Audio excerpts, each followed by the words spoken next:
الحسين سفينة من الهدى وسفينة من النجاة. قال رسول الله صلى الله عليه وسلم: الحسين مني وانا من الحسين. جناب حضرت مولانا امیر حیدر صاحب، جناب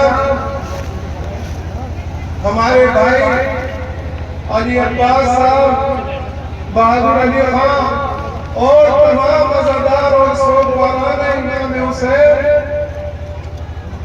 آج جان سکتے اس جنوں سے عذاب میں آ کر یہ میری سعادت مندی ہے کہ میں آپ کے درمیان حاضر ہوا ہوں.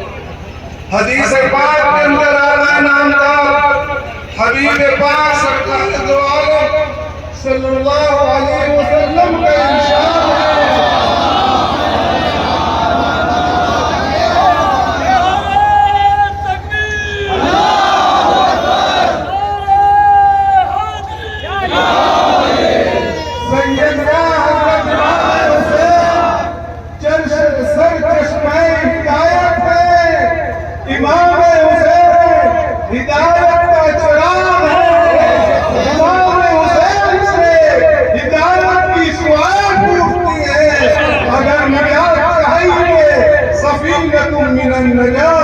ان کی کشتی کے اندر نجات ہے.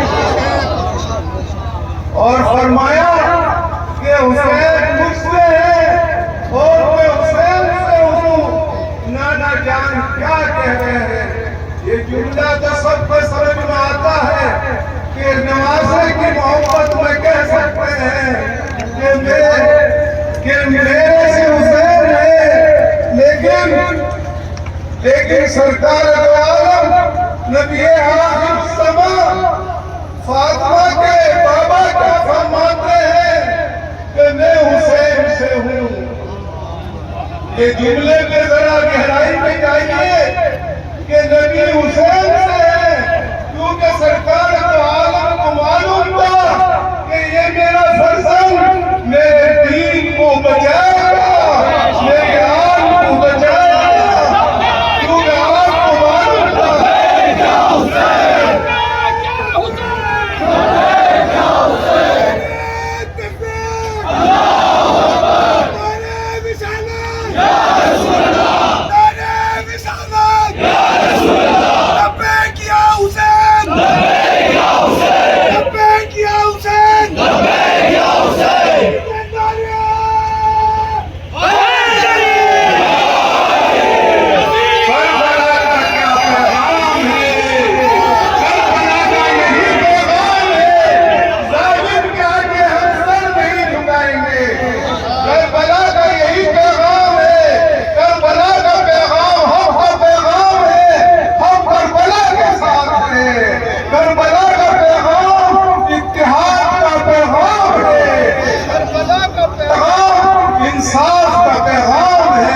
کربلا یہ کہہ کر گئی ہے قیامت تک کے لیے کہ ظالم الگ رہے گا اور مظلوم الگ رہے گا.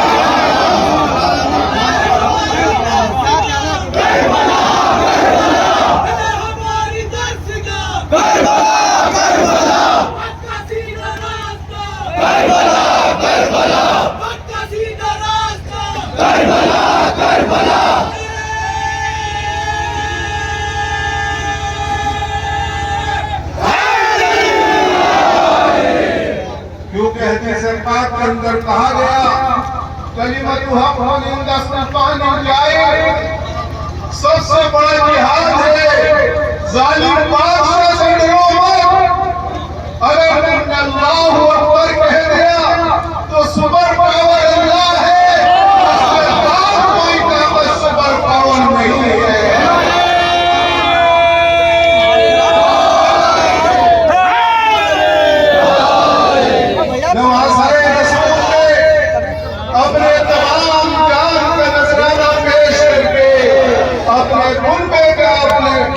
شہید تو ہر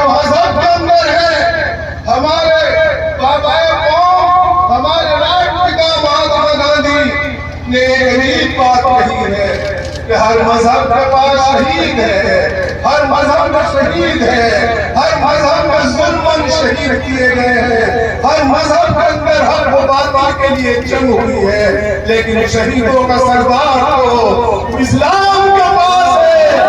صلی اللہ علیہ وسلم ان جیسا شہید کو لاؤ، ان جیسا شہید کو لاؤ کہ جس نے اپنے سامنے اپنے سارے گنڈے کو شہید کرا دیا ہو۔ ارے تم نے چہلم بنا رہے ہو، امام کا چہلم بنا رہے ہو۔ ایک فرد کا چہلم تو ہوتا ہے، گھر میں ایک کا چہلم ہوتا ہے، لیکن تم کس کا چہلم بنا رہے ہو؟ کیا امام عالی مقام کا چہلم ہے؟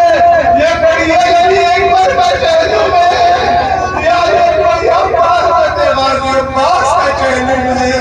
یہ سارا خاندان اس کے لیے شہید ہوا، یہ سارا خاندان اس بات کی دعوت دیتا ہے۔ اگر تم مسلمان ہو، اگر تم اسلام کا دعویٰ کرتے ہو اور کہتے ہو کہ قرآن نے ہمیں کہا وَسَمَّاكُمُ الْمُسْلِمِينَ، ہمارا نام مسلمان رکھا ہے، تو یہ شیعہ سنی دونوں لوگوں کے لیے دعوت فکر ہے کہ مسلمان وہ ہے جو اللہ کا فرما بردار نافرمان مسلمان نہیں ہو سکتا، جو اللہ کی نافرمانی کرتا ہو، اس کے احکام کو توڑتا ہو، وہ مسلمان نہیں ہو سکتا۔ لہذا دوسرا لفظ استعمال ہوا، لفظ شیعہ، مولا کا چاہنے والا، مولا کے چاہنے والے کیسے ہوتے ہیں؟ سیدنا حضرت امام جعفر صادق سے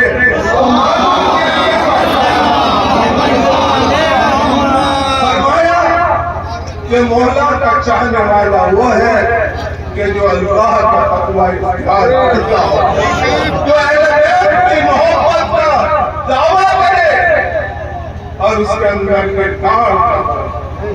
سب سے پہلی دعوت کی جاتی ہے کہ اللہ کے تقوی اختیار کرو اور اپنا کردار ایسا بناؤ۔